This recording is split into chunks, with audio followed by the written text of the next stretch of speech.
noite. Todos a fugir de mim, todos longe. Vamos abrir as Bíblias, por favor, em Romanos 1. Eu hoje gostava de partilhar convosco um tema que não é muito comum falar na igreja.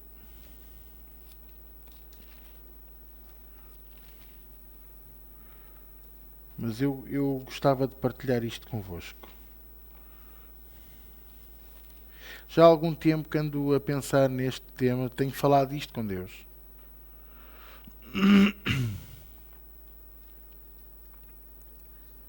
Tenho falado muito com Deus sobre isto, tenho pensado muito nisto, não só com relação à palavra, mas também com relação à minha própria vida e ministério. E quando nós vivemos no mundo, trabalhamos no mundo, lidamos com as pessoas que ainda não... A expressão no mundo, não é? Hoje está cauterizada e a gente usa esta expressão por tudo e por nada e não explica o que é que significa, não é? Nós chamamos o mundo como aqueles que ainda não têm Jesus, não é? E quando nós lidamos com pessoas que ainda não têm Jesus no coração, vamos dizer assim, que ainda não tiveram um encontro real com Jesus, porque lidamos com muitas pessoas que vêm à igreja, lidamos com pessoas que já entregaram a vida a Jesus, mas nunca tiveram um encontro real com Jesus. Não é? Porque não há frutos dessa salvação, não há frutos desse encontro, não há frutos ainda dessa transformação, dessa metamorfose que acontece quando lidamos com Jesus. Eu penso muito nisto. Todos aqueles que lidaram com Jesus diretamente foram transformados. Nós não lidamos diretamente como os 12 lidaram, por exemplo, e mais alguns. Mas lidamos com a palavra. E com a palavra, visto que João 1 começa por dizer que no princípio era o Verbo estava com Deus e o Verbo era Deus. E atenção que este Evangelho é escrito em aramaico, portanto não é no hebraico. A expressão era é mesmo no passado e é propositada, não é no presente, porque o Verbo se fez carne. Não deixou de ser verbo, não deixou de ser a palavra, não deixou de ser a sintaxe, mas também se fez carne. Também se fez humano. Não deixou de ser Deus, mas foi feito juntamente connosco, não só para provar um pouco da nossa vida, daquilo que é viver nesta terra debaixo da influência do pecado e da maldição do pecado, mas também para entender o amor do Pai por nós. Que Ele, enquanto Filho, nunca pôs em causa, e a prova disso é que eles dizem que os três são um só. Deus Pai, Deus Filho e Deus Espírito Santo. Estão os três em consonância. Se um diz mata, o outro diz fola e o outro diz rebola. Portanto, eles estão os três ao mesmo nível. Mas, no entanto, eu acho que Jesus quis experimentar, quis perceber o porquê do amor do Pai por aqueles que Ele criou e que tanto o odiavam e ainda hoje odeiam. Porque é um amor incompreensível. É um amor que não é recíproco. Mas Ele ama-nos. E Ele, ao nos conhecer, nós vamos vendo que o discurso de Jesus ao princípio era extremamente duro, principalmente para os religiosos, mas mais para o fim, ele começa a falar mais para os discípulos e a dizer-lhes a eles, vá lá, a balança pesava para os dois lados, entre o amor e o avisar do futuro. Olha que os tempos que aí vêm vão ser muito difíceis. Vocês têm que se amar uns aos outros. Olha que vocês querem ser meus discípulos, têm que mostrar isso com o amor. Os tempos vão ser difíceis. Olha aquilo que vai acontecer. E nota-se que Jesus vai ele próprio sendo transformado, não por nós, mas pelo amor que o Pai tem por nós. E a prova disto que eu estou a dizer é que ele promete enviar o Consolador, que é o Espírito Santo de Deus, que a seguir vem para completar o trabalho que Jesus começou aqui na Terra. Em que sentido? numa continuidade do amor. O Espírito Santo, o que é que ele tem combatido mais do que nunca em nós? A santificação, a santidade e o viver no amor. Ora, quando eu penso nestas coisas todas, e eu vejo que Jesus lidou com os 12, Jesus lidou com João Batista, Jesus lidou com Nicodemos, Jesus lidou com Maria Madalena, Jesus lidou com o centurião, Jesus lidou, como é que se chamava a filha? O Jairo. A filha estava doente, às portas da morte. Jesus lidou. E quem era Jairo? Era um sumo sacerdote também. Jesus lidou com Simão, aquele que levou a cruz no resto da Via Dolorosa até ao Gólgota. E vocês poderiam citar outros, não é? Eu estou a citar aqueles que eu estou a lembrar e se calhar vou-me lembrar de outros, não é? Zaqueu, o cobrador de impostos, que, movido pelo amor, para além de dizer que ia parar de fazer o que estava a fazer, ia devolver em quádruplo tudo o que tinha roubado ao povo. Isto é uma coisa impensável nos dias de hoje. Não é verdade? O verdadeiro arrependimento. Por isso eu posso afirmar com toda a propriedade que eu sei que quem tem um encontro real com Jesus fica transformado. Mas é o encontro real. E até então, o que é que opera em nós com a maior das facilidades? A ira. E não diga que não. O povo, as pessoas andam iradas. Irmãos, não é preciso ir longe. Eu vou conduzir. Ainda hoje, eu vim para a igreja. Havia fila entre o Odivelas Parque, o Strada, e a saída aqui para o Dolce Vita Tejo, agora o Ubo, não é? E há um fulano que, sem sinalizar a manobra, sem fazer pisca, sem nada, vira e mete-se à minha frente. Eu travei. O de trás travou, mas buzinou. O buzinar diz-me que ficou irritado. Ora, sabe como é que eu fiquei? Eu vou-lhe dizer que, se fosse noutro tempo, eu convidava-o para jantar comigo. É verdade, até nisso eu sinto uma mudança muito grande em mim. Uma coisa que eu irritava-me com muita facilidade no trânsito, mas mesmo muita facilidade. Fulanos a fazerem manobras em 2 rodas e coisas assim, punha-me os cabelos brancos. Nota-se, não é? O que é certo é que, eu vou-lhe ser sincero, eu travei e dei graças a Deus porque não bati.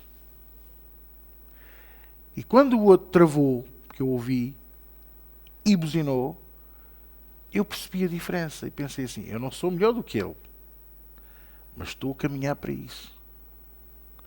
Então, qual é a primeira coisa e a última coisa que nós vamos conseguir libertar de nós? A ira. As pessoas andam iradas, os pais andam irados com os filhos, os funcionários andam irados com os patrões, os patrões andam irados com o governo, os médicos andam irados com os enfermeiros. É verdade, eu trabalho num hospital, sei o que estou a falar, não é? É mesmo, e tudo, exato. E depois temos esta tendência, exatamente, irmão Rui, muito bem, esta tendência para exteriorizar a culpa. Porque é a nossa característica, irmãos. E começou quando? Em Adão. Onde é que tu estavas? Eu estava a chamar por ti. Eu estava escondido. Porquê que te escondeste? Porque eu estava nu. O que é que te mostrou que estavas nu? Porque a mulher que tu me deste deu-me a comer do fruto. Não, ela não disse, eu comi do fruto. Disse, a mulher que tu me deste. Deus vira-se para Eva e diz, então Eva, foi a serpente. A culpa é sempre, estão a perceber? Temos esta tendência, mas a ira está lá. Adão estava irado com Deus. Não manifestou foi a ira como nós manifestamos. Porquê? Porque teve medo. Sabe que ele era maior. Por isso escondeu-se. Quando nós nos escondemos, não quer dizer só ira. Não quer dizer só medo, aliás. Também quer dizer ira. Eu tenho medo da minha resposta. Você já disse isto alguma vez?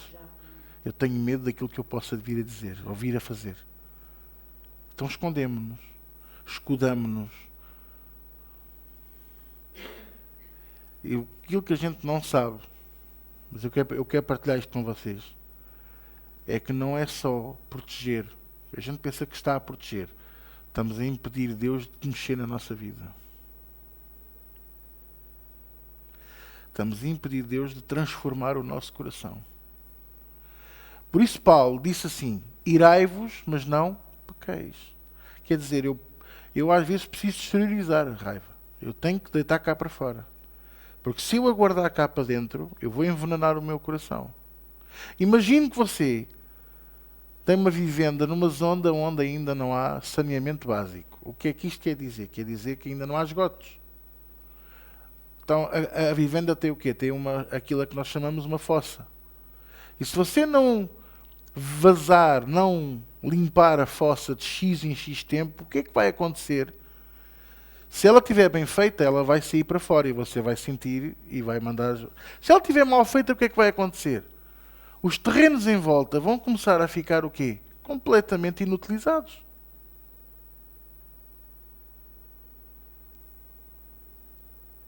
Completamente estragados. Envenenados. É o que acontece com o nosso coração quando nós não exteriorizamos. Então vou gritar com a pessoa. Não, eu não vou tratar mal a pessoa.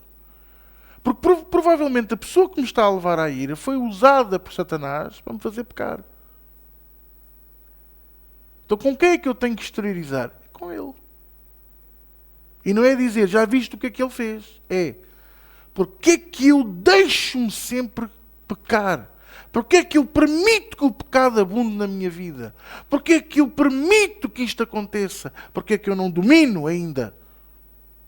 E aí Deus vai nos responder com a sua palavra. Vocês estão a entender?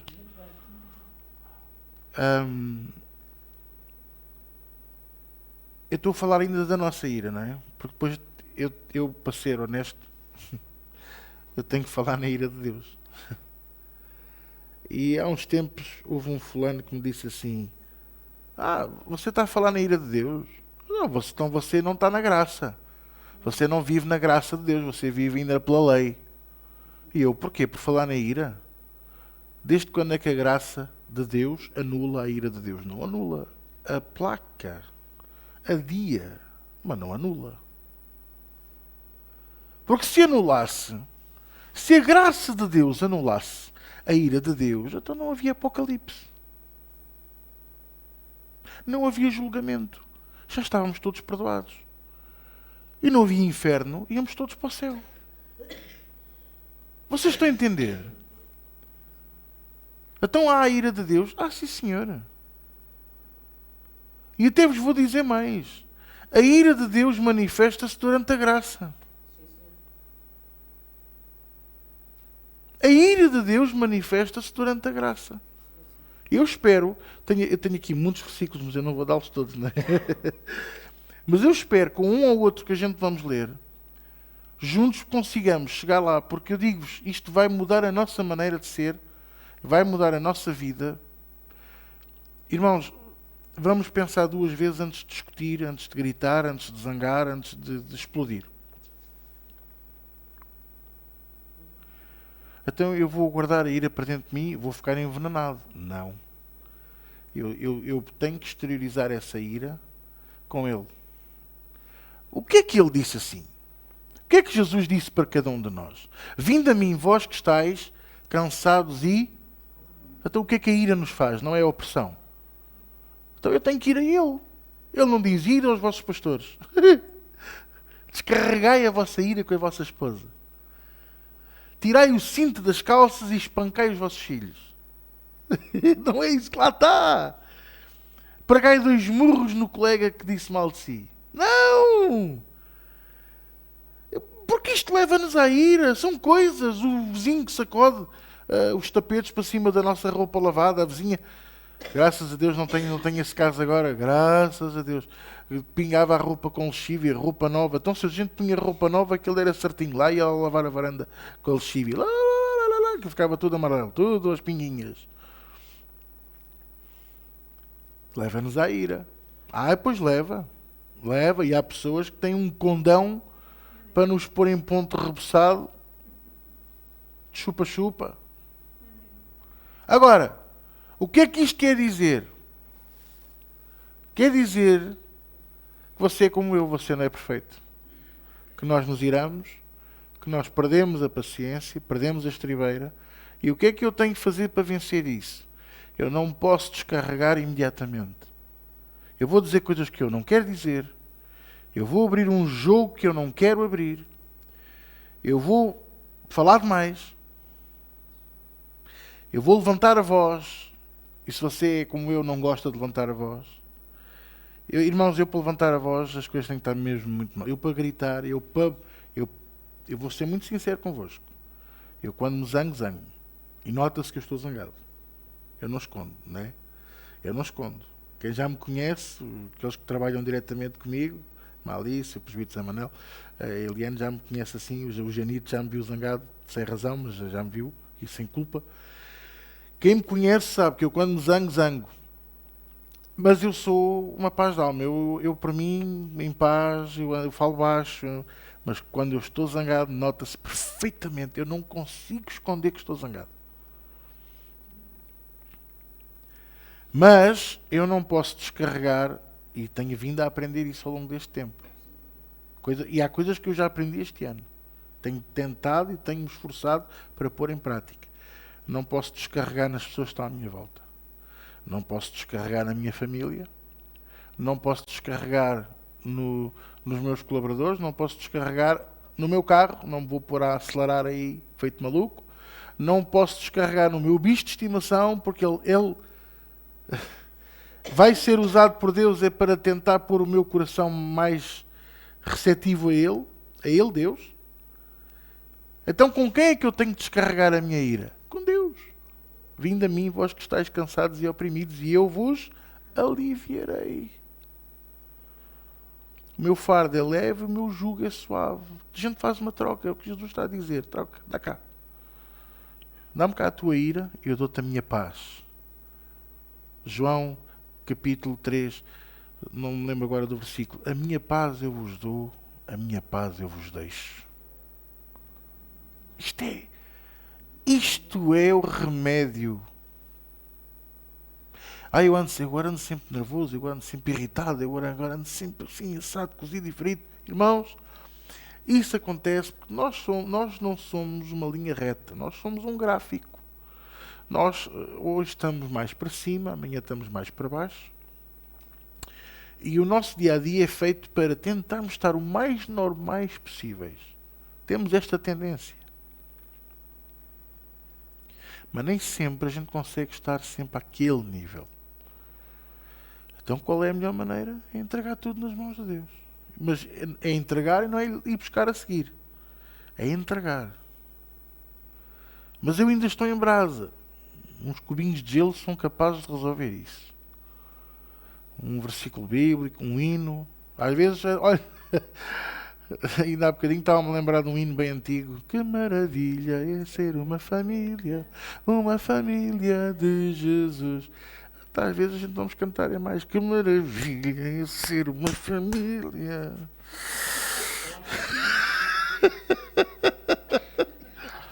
Uma família com os dentes cerrados, nem sequer abrimos a boca. Mas depois passa. E por que passa? O homem natural não compreende isto, porque também não compreende a Deus. Mas aquele que tem Jesus no coração, a ira não dura para sempre.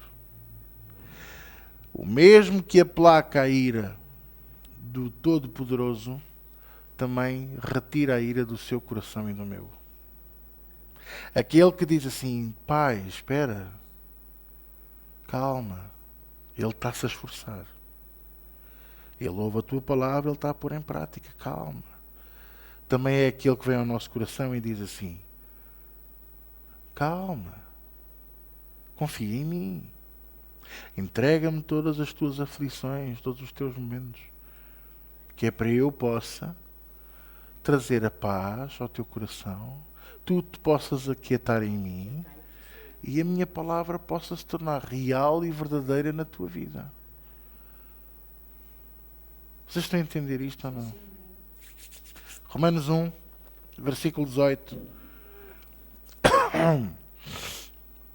Diz assim: porque do céu se manifesta a ira de Deus sobre toda a impiedade e injustiça dos homens que detêm a verdade em justiça. A injustiça. Porquanto o que de Deus se pode conhecer, neles se manifesta, porque Deus lhe o manifestou. Porque as suas coisas invisíveis desde a criação do mundo, tanto o seu eterno poder como a sua divindade, se entendem e claramente se veem pelas coisas que estão criadas, para que eles fiquem inexcusáveis. Irmãos,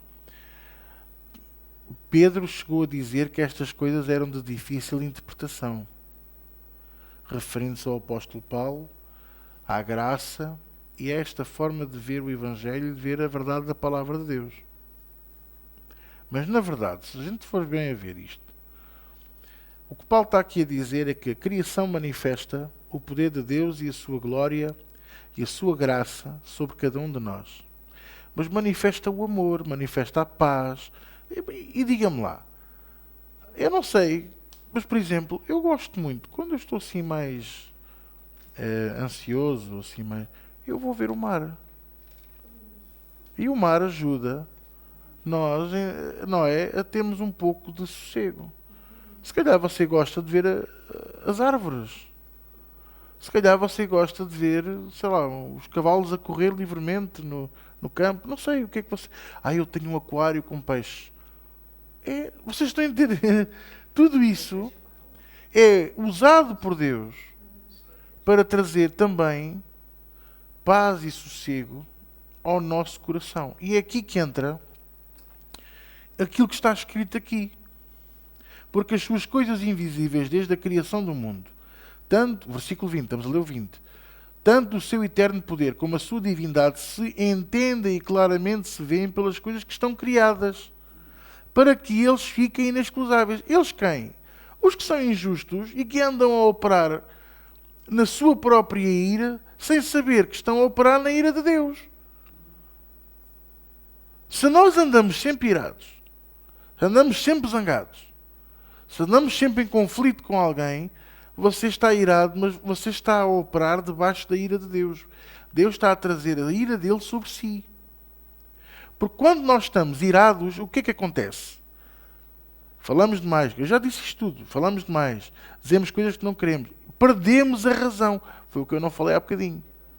Porque quando a gente extravasa, perdemos a razão. Mas, outra coisa que acontece, para além disto tudo, perdemos a paz. Porque depois ficamos a moer aquilo nós parecemos um moinho.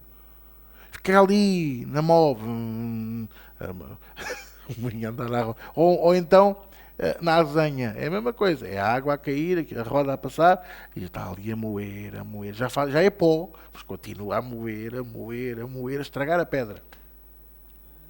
Nós temos esta tendência, temos esta característica. E o que Deus está aqui a dizer é que, para que a ira não nos destrua, Ele manifestou o seu poder, a divindade e a sua glória, e as coisas invisíveis dele, nas coisas visíveis que Ele criou, para trazer paz a mim e a si, e trazer o seu grande amor a nós, mas para trazer também justiça e ira aos que continuam nessa vida. E nós todos conhecemos pessoas que são bélicas. Estão sempre em guerrinhas. Só estão felizes a discutir com alguém.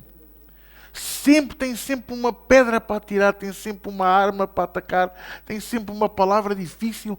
É uma coisa... Irmãos, nós todos conhecemos pessoas assim. Agora, você pensa assim, eu não sei o que é que Deus vai fazer com ele. Deus já está a fazer. Está a permitir que a ira dele caia sobre aquela pessoa. Porquê? Porque ele vai ficar sozinho. Essa pessoa vai ficar sozinha, vai se isolar. Vai haver uma altura em que ninguém vai gostar dela, seja quem for. Vocês estão a perceber? A pessoa vai se tornando ela própria o veneno que a está a matar. E como é que esse veneno se chama? Ira. Mesmo já sem razão, às vezes já sem fundamento, isolam-se e só os vai matar. E a ira de Deus vai cair sobre essa pessoa mais tarde ou mais cedo. Sabe como é que eu sei? Porque vai haver uma altura em que vão se sentir sozinhos e vão dizer: a culpa é de Deus. Uma pessoa que opera na ira nunca assume a sua culpa. A culpa é sempre dos outros. Obrigado. Estou a partilhar convosco isto, porque são coisas que têm... Acreditem nisto, eu tenho pensado tanto nisto. Tenho deixado Deus trabalhar isto no meu coração. Irmãos, podemos dar um saltinho a Mateus 3. Vamos um instantinho. Mateus 3. Estou-me a lembrar aqui de uma passagem de João Batista.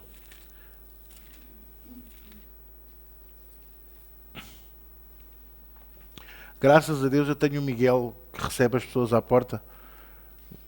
Eu nunca quereria João Batista. João Batista receberia as pessoas então, raça de víboras, seu hipócrita.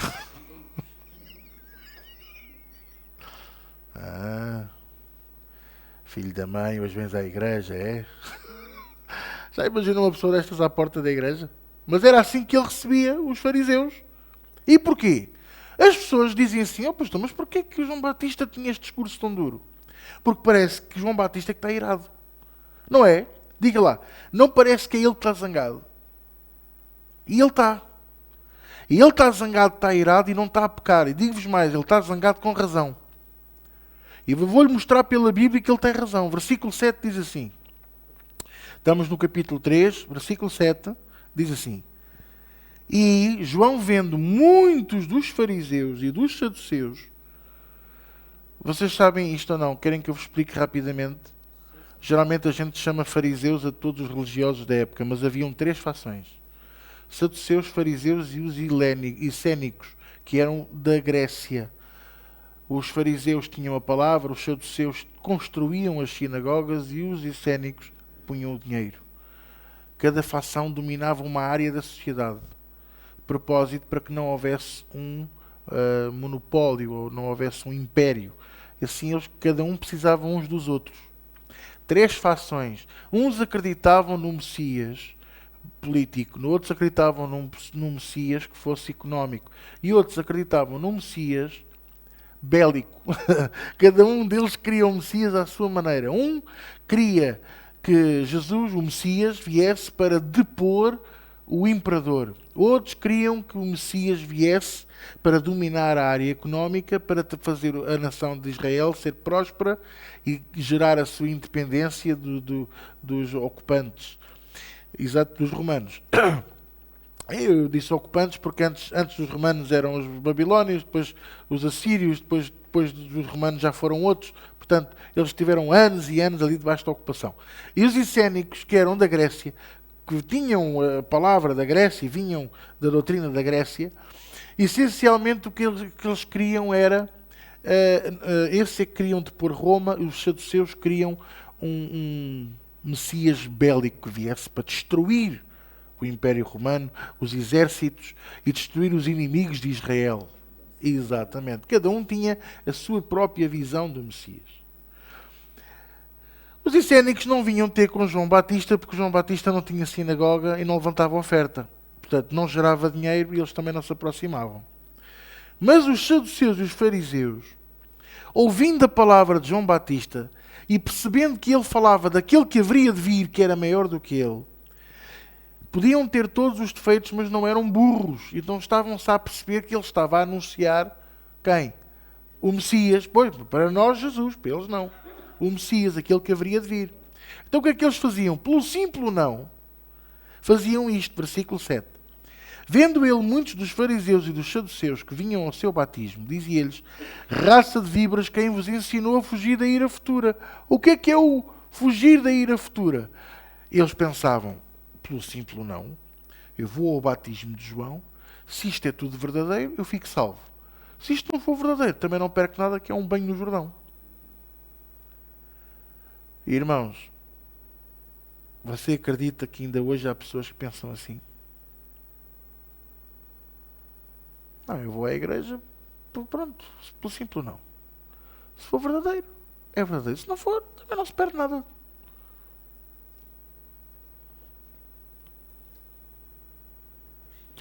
Há irmãos, há pessoas que vêm à igreja para agradar à esposa. Há esposas que vão à igreja para agradar. Há filhos que vão à igreja para agradar aos pais. E é aqui que tudo estraga. Por isso, João Batista, ainda bem que ele não é porteiro dos ministérios, João Viegas, raça de víboras, quem vos ensinou, veja só como o Espírito Santo de Deus deu sabedoria a este homem para lhe mostrar que eles vinham com a segunda intenção. Quem vos mostrou? Quem vos revelou? Quem vos ensinou a fugir da ira futura? A ira futura. Versículo 8. Produzi, pois, frutos dignos de arrependimento. Ora, aqui está. O que é que nos impede de frutificar na nossa vida? A ira. Porque a ira é como os pedregulhos, os torrões que estão na terra que impedem o milho e a alface e o coentro e isto e aquilo de nascer. A semente quer procurar os nutrientes da terra e a água e não consegue, está lá pedras. Versículo 9.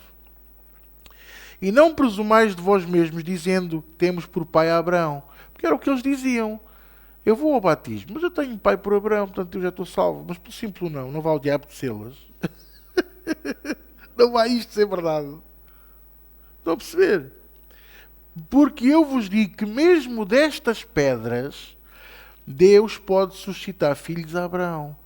Isto é uma ofensa para eles. Serem considerados pedras.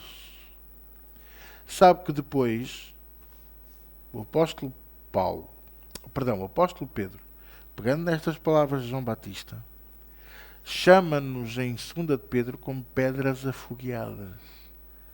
Que é porque nós não pensemos, eu sou superior às pedras. Irmãos, mesmo que sejamos só pedras, somos afogueadas pelo Espírito de Deus.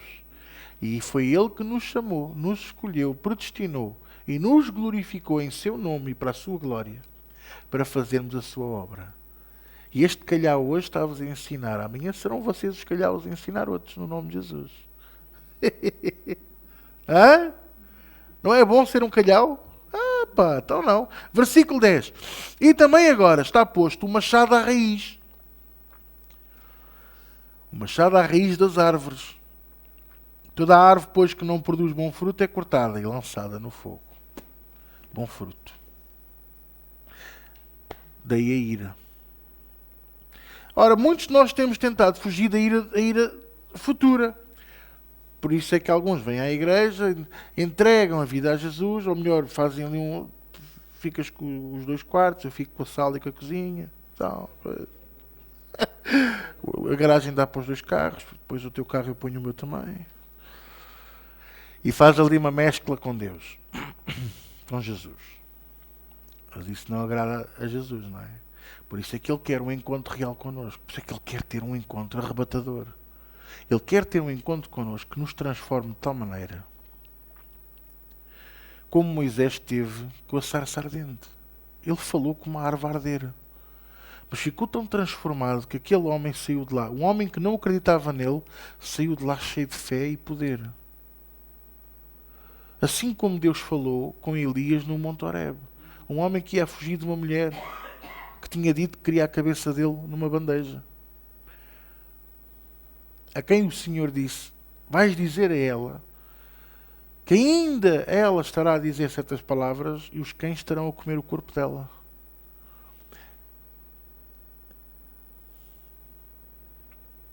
O encontro real com Deus é tão importante, que se nós chegarmos à conclusão que ainda não tivemos um encontro real com Ele, nós temos que o pedir. E isso não se pede ao pastor. Isso não se pede a um irmão. Isso é uma coisa pessoal, intransmissível entre si e Deus. Em que você pode dizer assim, Senhor, eu sei quem Tu és, eu conheço o Teu nome, eu conheço a Tua palavra. Eu quero ter um encontro real contigo. Eu preciso para ser vivificado. E você pode dizer mesmo a Deus, olha, se Tu apareces a muçulmanos que deixam de acreditar em Allah e falam contigo e tu apareces, porque é que tu não has de aparecer a mim, que nunca te vi, mas creio em ti? E ele vai aparecer.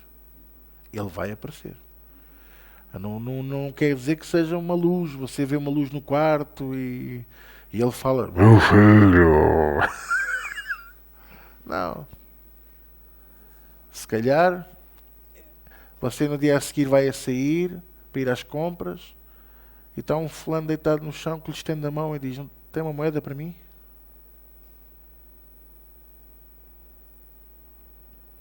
E aquela reação, aquela sua atitude pode dizer tudo a Deus. Se o coração está pronto para um encontro real com Ele ou não. Quem diz isto diz outros. A vizinha que lhe bate à porta a chorar porque o filho está com febre, com 40 de febre. E você tem duas hipóteses. Dizer-lhe: agora não posso. Eu nem sequer estou vestido. Ou ir com a vizinha e impor as mãos sobre aquela criança e ela ficar sarada. E chamar o INEM na mesma. Chama-se o INEM na mesma. Faz-se o protocolo humano na mesma. Mas pomos o céu dentro daquela casa no nome de Jesus. Vocês estão a entender? Porque isso pode ser o encontro real com Jesus que lhe falta. Quem diz isto diz outra coisa. Você estar a ler a Bíblia e o versículo saltar-lhe para os olhos e você perceber e fica tão encantado por perceber um versículo que anda há 20 anos a ler e nunca tinha percebido, que você quer explicá-lo ao mundo inteiro e depois ninguém o vai ouvir. O paradoxo do Evangelho. Está a perceber o que eu estou a dizer? Isto é muito importante você perceber isto.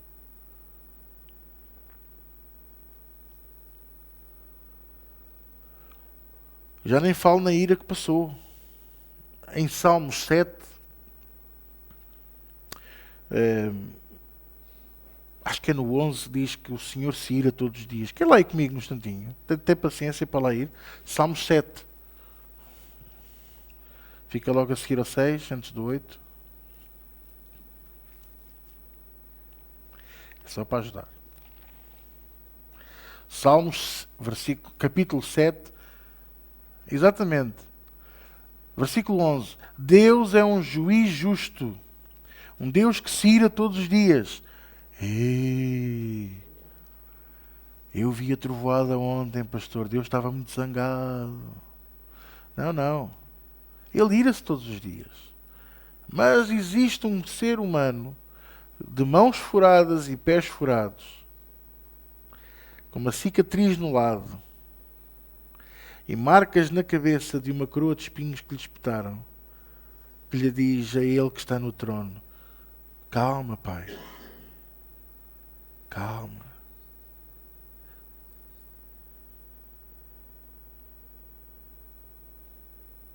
Porque Deus ira-se todos os dias. Eu, o Senhor, não mudo. Eu, o Senhor, não mudo. A seguir também diz: por isso vós não sois destruídos. Pois lá está.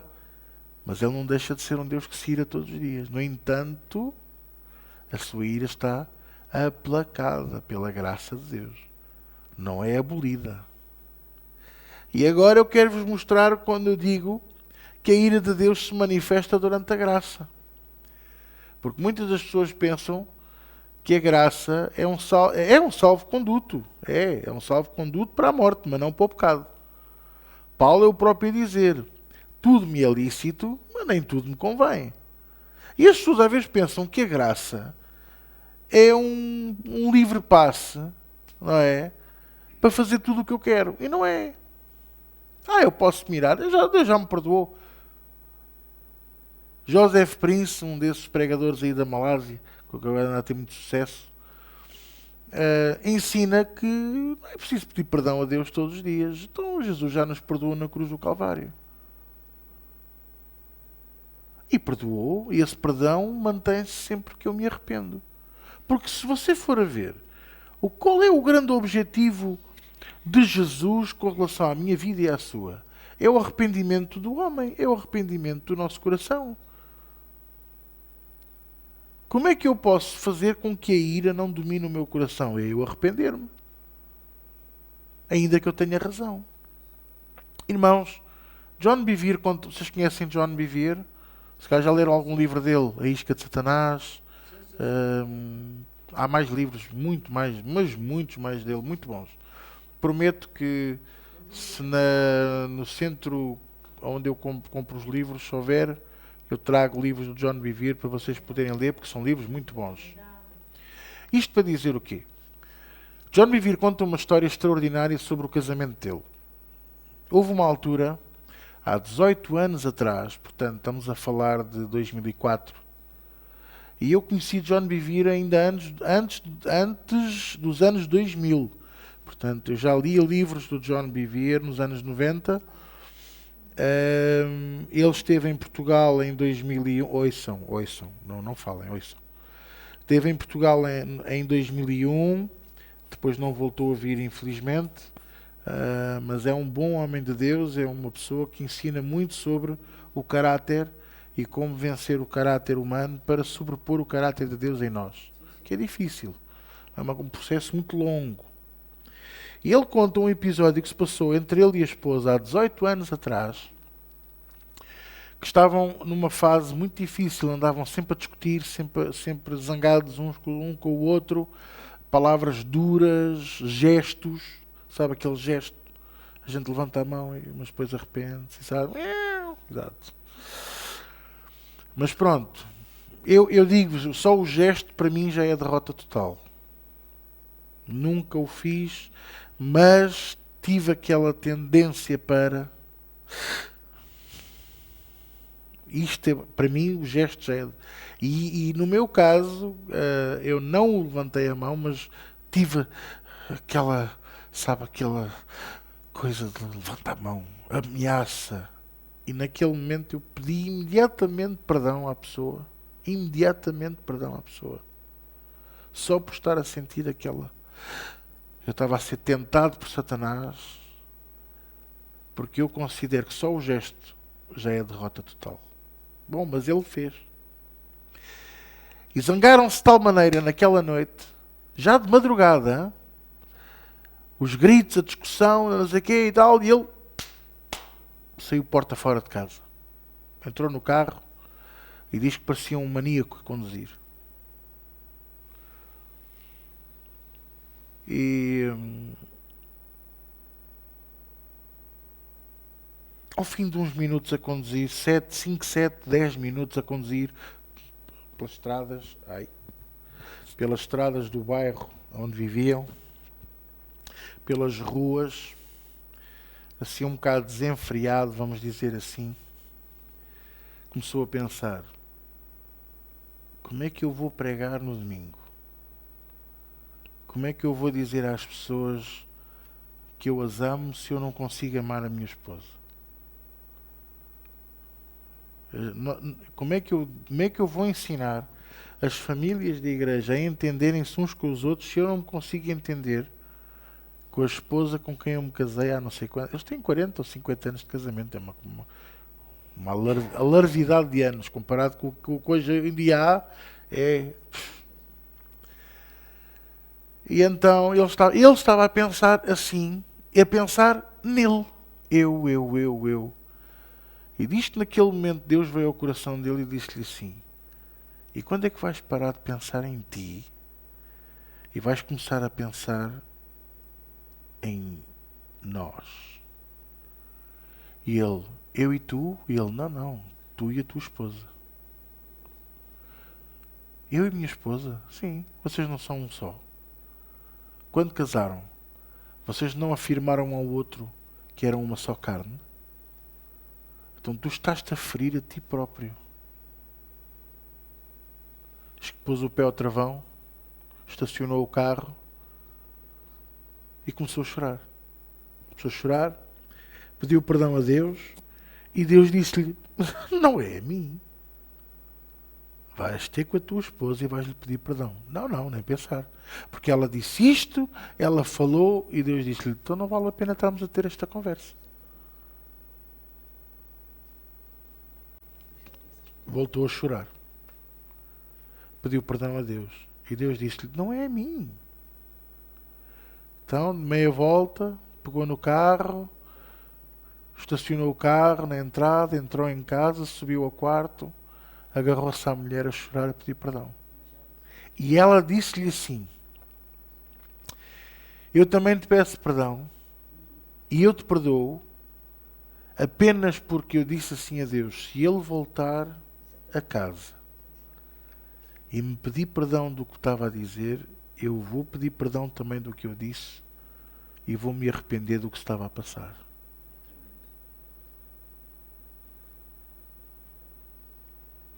O que é que eu aprendo neste episódio? Primeiro, Deus lida com cada um de nós de maneiras diferentes. Totalmente. Não vale a pena.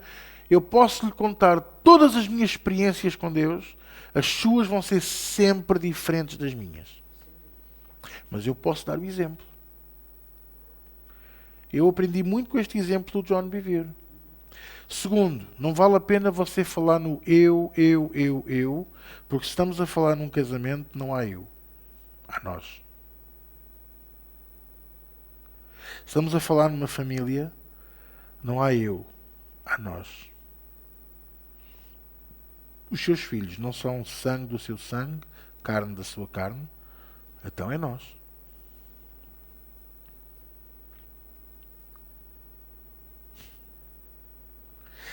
Terceira coisa, não vale a pena justificarmos diante de Deus, que Deus não ouve justificações. Deus ouve esta oração: eu me arrependo, eu te peço perdão, eu assumo os meus erros. É isto que Ele ouve. Mas se nós a seguir pomos uma vírgula e dizemos: mas porque a culpa é dela, tu viste o arroz todo queimado, Senhor, tu viste. Não vale a pena.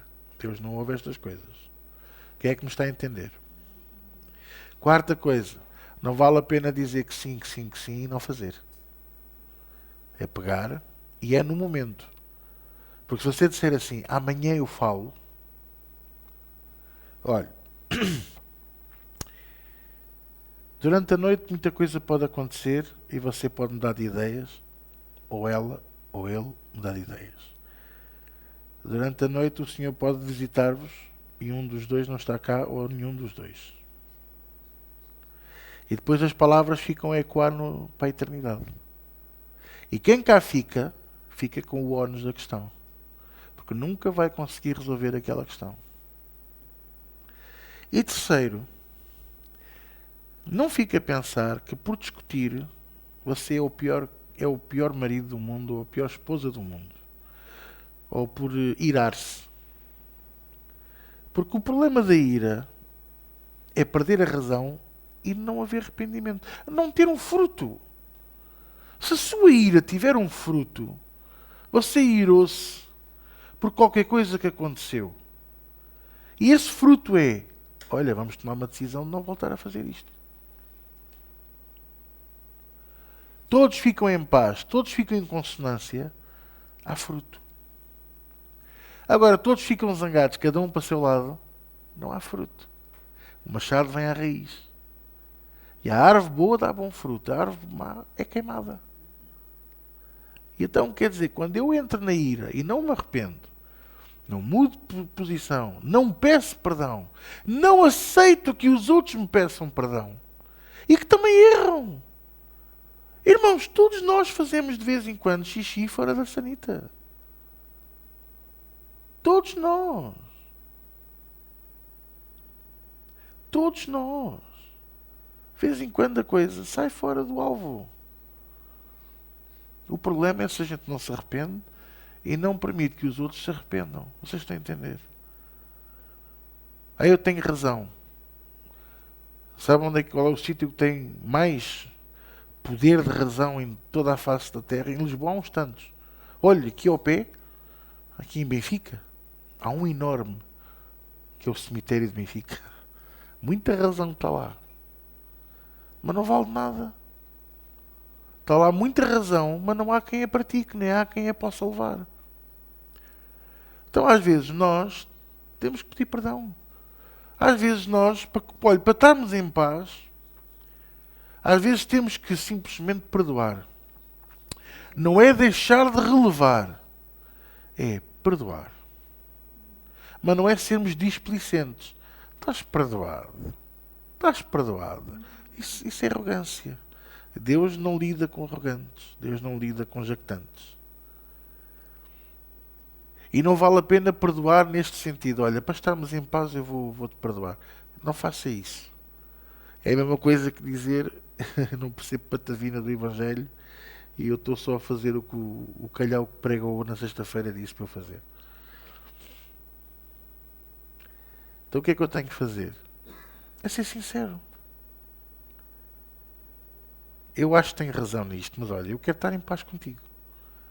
E eu não sei tudo. Eu não sei tudo. Então, olha, eu peço perdão se eu falei mal, se eu levantei a voz. E a pessoa vai acabar por pedir perdão também. E aí o que é que se gera? Gera-se um fruto. Fruto da paz. A minha paz eu vos dou, a minha paz eu vos deixo. Jesus está presente. Vocês estão a entender? Agora, quando nós vemos um episódio destes, que o Senhor se ira todos os dias, etc. E há muitos que se usam da história de que a graça, não, estamos na graça e por isso a ira de Deus está aplacada. Eu pergunto, quem é que conhece aquela parábola dos talentos? Toda a gente conhece aqui a parábola dos talentos. Deus entregou... Existem duas versões. A parábola dos talentos e a parábola das minas. Vamos pôr a das minas agora de parte, que é igual, tem números diferentes. Quantos talentos ele entregou a um? 5. E quantos entregou a outro? 2. E quantos entregou a outro? 1. E o que é que esse um, aquele que só teve um talento, o que é que ele fez? Ele foi e cavou na terra e enterrou. Porquê? Porquê é que ele enterrou o talento? Diga-me só um sentimento que você sente ao perceber que a pessoa enterrou aquele talento. Porquê que ele enterrou? Diga-me. Receio. Medo, receio. Alguém quer dar sinónimos? Não? Medo, receio. Poderíamos dizer temor. Então, que o Senhor aqui é a toponímia de Deus, não é? Jesus. Mas medo é a palavra certa. Receio é a palavra certa. Medo do quê? Medo do quê? Medo de não conseguir produzir igual aos outros. Porquê? Porquê é que ele tem esse medo? Porque já teve uma má experiência.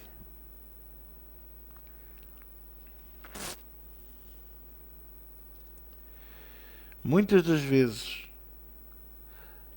quando nós enterramos o nosso talento, pensando que estamos a fazer o melhor porque tivemos má experiência, fomos maltratados em igrejas, ainda agora eu e a Eliane estávamos a conversar sobre um casal sobre isso. Fomos maltratados nas igrejas, fomos maltratados por pastores, fomos maltratados por irmãos. Vamos virar isto para a família. Somos maltratados pela família. Somos maltratados por colegas de trabalho. Experiências que nos fazem guardar o talento. Irmãos, eu vou-vos ser muito sincero. Eu trabalho num hospital. Só por si já é um ambiente muito especial, não é? Eu trabalho num escritório com mais 3 pessoas. Somos 4 numa sala. E eu faço tudo por tudo para ser o animador da sala, para estar bem disposto. E brinco com eles. E não deixo de fazer o meu trabalho. E considero, modéstia à parte, sem arrogâncias, que faço o meu trabalho com categoria e com zelo. Com excelência. Mas estou sempre bem disposto. Às vezes não apetece. Às vezes apetecia-me pegar naquilo tudo, mandá-los todos para a fonte limpa. Estou a ser sincero. Há dias em que apetece regar tudo com gasolina Zip e acender o isqueiro e dizer adeus. Naturalmente que eu não posso fazer isso. Então o que é que eu tenho? Como é que eu vou aplacar a minha ira? Sobrepondo o caráter de Jesus. É difícil. Eu digo-vos, é super difícil. Eu tenho que pôr a minha vontade no chão. Às vezes a vontade de responder à letra. Às vezes a vontade de dizer o que me vai na alma e dizer: ainda bem que falaste nisso.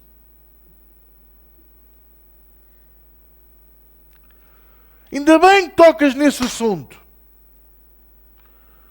E neste momento, enquanto eu dissesse que ainda bem que falas nesse assunto, o rato e o teclado já estavam... já tinham voado. Mas não, a gente tem que... calma. As coisas não se resolvem assim. Fizesse eu o que fizesse, falasse eu o que falasse, eu tenho que pensar em glorificar a Jesus Cristo. E como é que eu vou glorificar a Jesus Cristo? Primeiro que tudo é dando amor e alegria àquela malta. Não é ser palhaço, eu não sou palhaço de ninguém. Mas faço tudo por tudo para estar bem disposto. Faço tudo por tudo para ser a alma daquela sala. Estar sempre pronto para responder, sempre pronto para ajudar, sempre pronto para fazer e ir para a frente. E acima de tudo, pensar que eu sou a luz naquela sala. Não por mim, mas por aquele que vive dentro de mim. Então, se eu sou a luz, eu não posso me apagar a mim próprio. Se eu sou a luz, eu não vou ser o causador dos problemas. Não posso. Vocês entendem? Mesmo que esteja debaixo de injustiça. Porque é aí, ouça, quando estamos debaixo de injustiça, é aí que a gente vê o caráter da pessoa. Quando tudo está tudo bem, somos os campeões. Oferecemos cafés a toda a gente. Pagamos bolas de Berlim até quem é diabético e tudo. Mas quando as coisas não estão bem e nós estamos a ser injustiçados, por exemplo, ou a sofrer medidas difíceis, é aí que o nosso caráter vem ao de cima. Por isso, Jesus nos tem vindo a ensinar ao longo destes anos. Como é que eu devo de agir quando tudo vai mal, quando tudo está difícil. Irmãos, o caráter de Paulo veio ao de cima quando ao fim de 26 dias debaixo de uma tempestade, sem comer, sem dormir, sem beber água, já depois de deitarem a carga toda do navio fora, sem ver as estrelas, completamente perdidos, ó Deus dará, prestes a perder o barco, o homem levanta-se e diz assim: tem de bom ânimo, pá, vai correr tudo bem. Porque eu estava ali há bocadinho a orar e o Senhor mandou o seu anjo diz a essa malta toda que nenhuma vida se vai perder, nem um fio de cabelo vai cair. É no momento da aflição em que a gente vê. Quando você está na aflição, o que é que sai de si? É ira? Então você ainda não teve um encontro real com Jesus. Mas quando você está no momento da aflição, o que sai de si é a palavra de Deus. É o ânimo, é a alegria, é a dizer: calma, tudo se vai resolver, vamos lá, ver o que é que a gente pode fazer. Então é aí que a gente vê que Jesus está connosco. E que nós já não somos aquilo que éramos e que devagarinho estamos a caminhar para sermos cada dia mais parecidos com Jesus. É aqui. É no momento, é na dor. É no meio do furacão, é no meio do tornado. Quando vemos o tornado a levar o telhado da casa, a gente diz: vais andando, então olha, compra o terreno que eu já lá vou construir o resto da casa.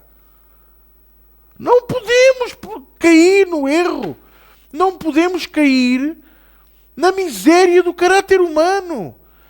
Caiamos na riqueza do caráter de Jesus, que nos traz a luz e que diz: eu vos dou a minha paz eu vos deixo. E quando nós estamos na paz do Senhor, nada nem ninguém nos pode roubar essa paz. Quem é que me está a entender nesta noite? Eu preciso que vocês entendam isto. E não escondam o talento. Por amor de Deus, larga as experiências do passado. Maltrataram-no, vituperaram-no, disseram mal de si, junte-se ao clube, já somos uns tantos. Então, estou a pensar até fazer o comboio dos perseguidos. Pá, que é para... junte-se a mim, e nem anime-se. Anime-se, ainda bem que falam mal de si, ainda bem que dizem coisas a seu respeito, ainda bem que... Irmãos, há coisas que eu ouço a meu respeito que eu nem sabia que tinha dito e tinha feito. Eu próprio fico espantado. Uma vez no hospital, estava uma senhora a falar a meu respeito, sem saber que eu era essa pessoa. E eu só lhe digo, mas esse fulano disse isso? Ei, esse fulano deve ser muito mau. Veja só. Eu dizia a ela, ele até é pastor evangélico. Pá, esse deve ser mesmo muito mau. Sem saber que era eu.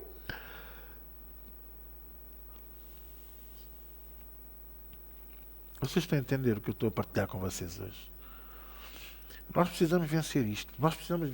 Ouçam. Para nós precisamos urgentemente vencer isto. Para podermos dar mais fruto. Porque o machado está na raiz. Está mesmo. O machado está na raiz.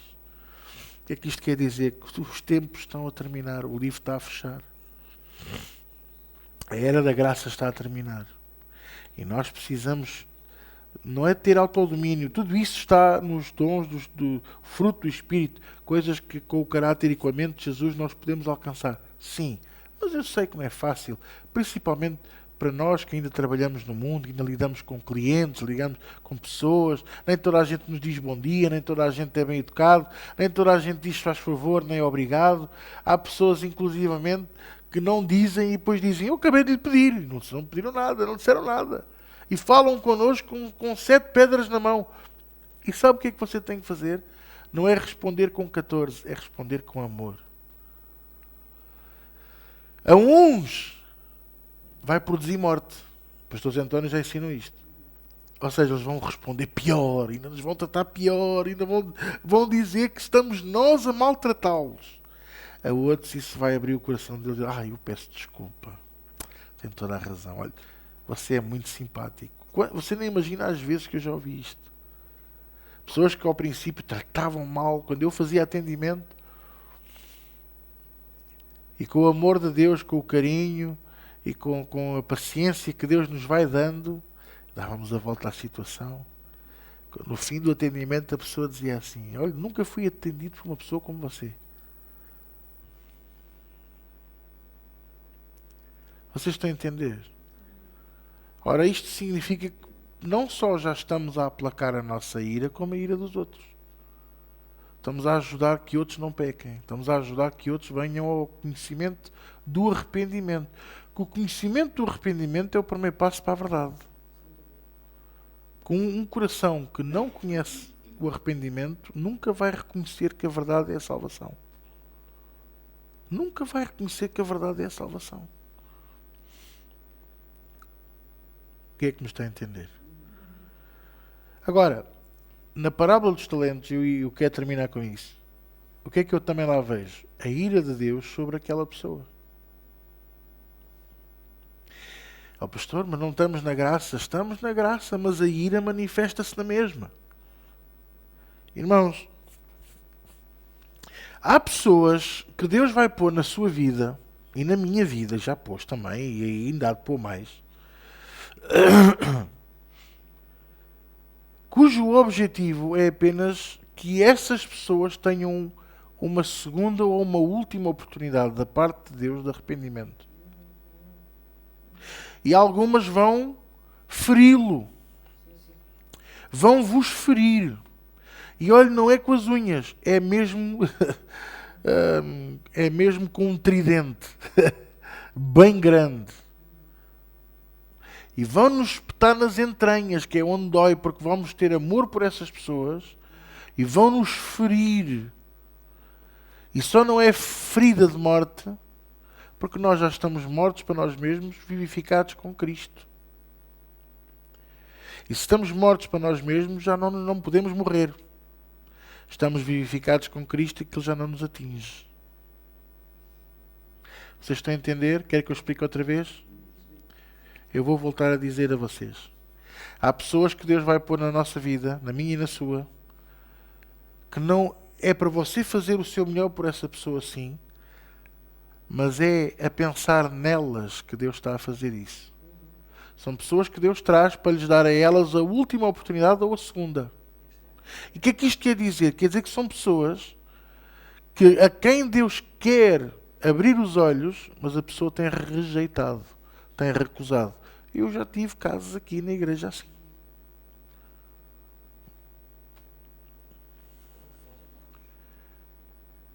Vocês estão a entender? Irmãos, eu amo os animais, é a criação dele. Mas eu não troco a casa de Deus por gatos. Ou por cães. Eu tenho uma cadelinha em casa e eu digo-lhe, ficas aqui que eu agora vou ter com Jesus. Depois quando eu voltar ao pé de Jesus, a gente volta a estar. Agora, não vou trocar Jesus por causa de gatos, ou por causa de cães, ou por girafas, ou por elefantes. Como não troco Jesus por futebol. Como não troco Jesus por outra coisa qualquer. Não troco. Eu não troco a casa de Deus por outra coisa qualquer. Eu não troco nada, nem não troco nenhum de vocês por outra coisa qualquer. Se alguém chegasse aqui e dissesse-me assim, eu dou-te 30 mil euros, ou dou-te 100 mil euros pelos irmãos que tu tens, eu ia rejeitar. Dou-te 1 milhão de euros, dou-te toda a riqueza do mundo por cada um, e tu dás-me esse povo que tu tens, e eu dizia, não senhor, não dou. Não vendo nem sequer pela maior riqueza do universo. E porquê? Porque vocês não têm preço para mim. Assim como Deus não tem preço para mim. Eu sei o que é que eu era. Eu sei o que é que eu fui. Eu sei o que é que Ele fez em mim. Eu era um rancoroso. Eu era mau. Eu era difícil. Eu tinha um feitio.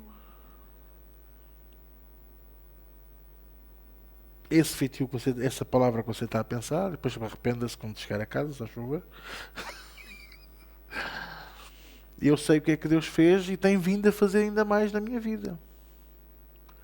E já este ano o Senhor operou em mim com relação à ira. E continua a operar, porque eu preciso que Ele opere em mim a ira.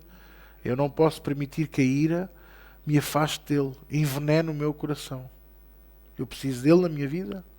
Eu sem Deus não sou nada. Irmãos, no dia em que Deus sair do meu coração, eu morro. Nesse dia, eu caio no chão morto. Então eu espero que esse dia nunca venha. Eu tenho que lutar por isso. E se eu sei que há coisas que me podem impedir de o ter no meu coração, eu próprio tenho que as negar. Eu próprio tenho que fazer o que Ele diz. Quem quiser vir após mim, negue-se. Negue-se a quem? Pois é, não diz negue o mundo. Diz negue-se a si mesmo.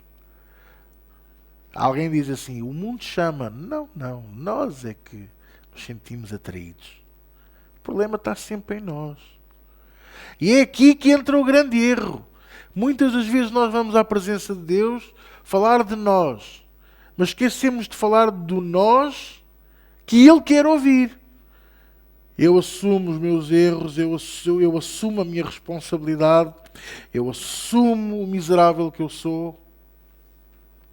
Mas isso não falamos. Obrigado porque tu me abençoas. Obrigado porque tu sempre me proteges. Obrigado porque és tu que me curas. E pensamos que estamos a dar coisas bonitas a Deus e só estamos a dizer a Ele o quão grandes nós queremos ser. Quando Ele quer exatamente o oposto. Ele quer que a gente assuma que nós sem Ele não somos nada.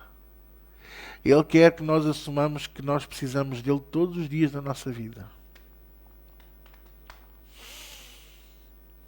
E isso, irmãos, eu faço diariamente. E não me arrependo. Eu sei que assim eu vou sendo cada dia mais parecido com Ele. Vocês estão a entender isto? E claro, naturalmente, eu tenho que vencer a ira. A ira que nos pode levar ao fim de nós mesmos. A ira de Deus cai sobre este servo que esconde o talento a partir do momento que ele teve uma instrução e não a cumpriu. E as pessoas ficam assim, mas a ira de Deus durante a graça? Sim. Se você for ler Apocalipse 21 a 20, eu penso que é 22, e vai ver a lista dos que não entram no reino dos céus, não entram. Está lá muita coisa, está lá muita gente, Uma vez uma irmã veio a chorar: ai, pastor, diz que os cães não entram no céu. E a minha Vivi, pastor. Mas não são esses cães, são outros. Mas diz lá os desobedientes. E é aqui que eu quero dizer a vocês. Eu prefiro que a graça continue a abundar na nossa vida do que a ira. Porque quando a ira abunda em nós, irmãos, já estamos no fim da picada. E depois sabe o que acontece? Somos quebrados. Somos vergados ao meio. Sabe como quando... vocês já comeram cana de açúcar? Quem é que já comeu? Mas crua. A gente tira a casca e mastiga, fica ali horas a mastigar ali, a saber. É tão bom aquilo. Faz muito mal aos dentes, mas é muito bom. Fica ali. A cana não se parte com facilidade, mas tem que ser dobrada, tem que ser vergada para depois se poder cortar, porque ela é rija, é mesmo dura. É isso que Deus faz connosco. Agora Deus não corta, Deus dobra, trilha. Sabe porque é que eu estou a dizer isto? Não sabe? Se não sabe, eu vou lhe dizer porquê. Ele faz isso, mas depois também diz assim na sua palavra: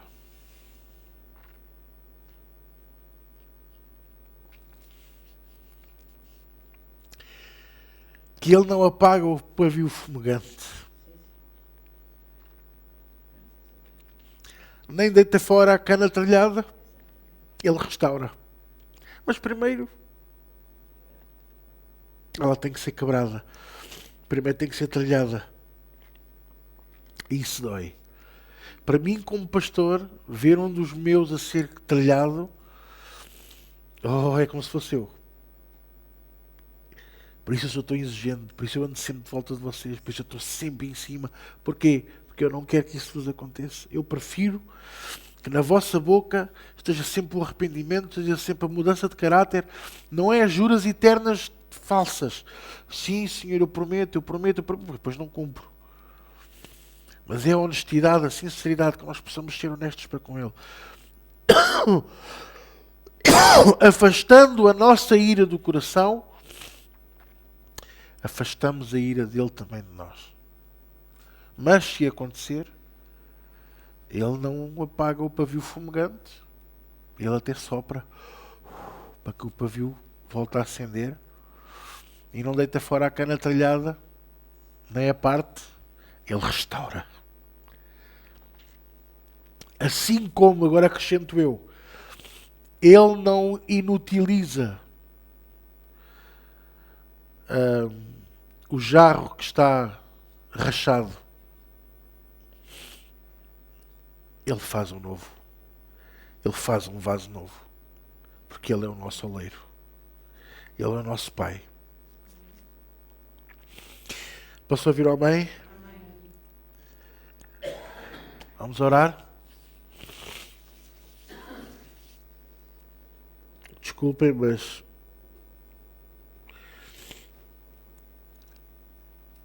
isto mexe sempre comigo.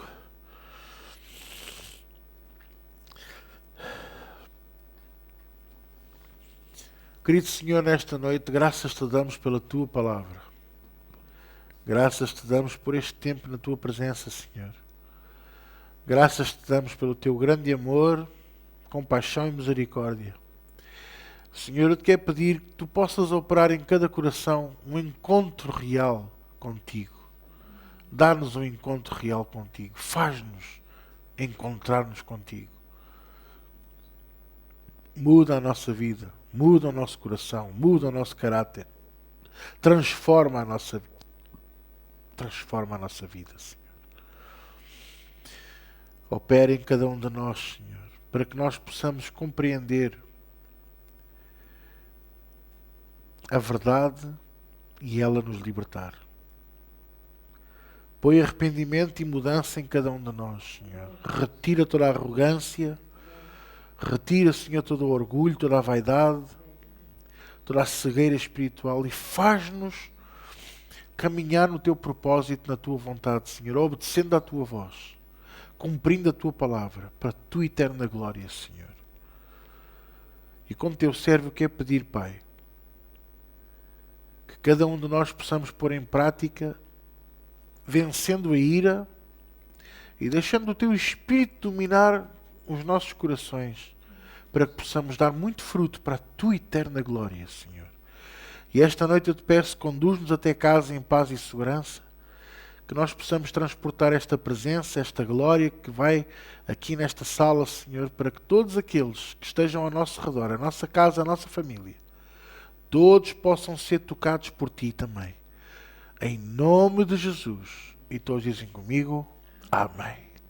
Amém? Até domingo.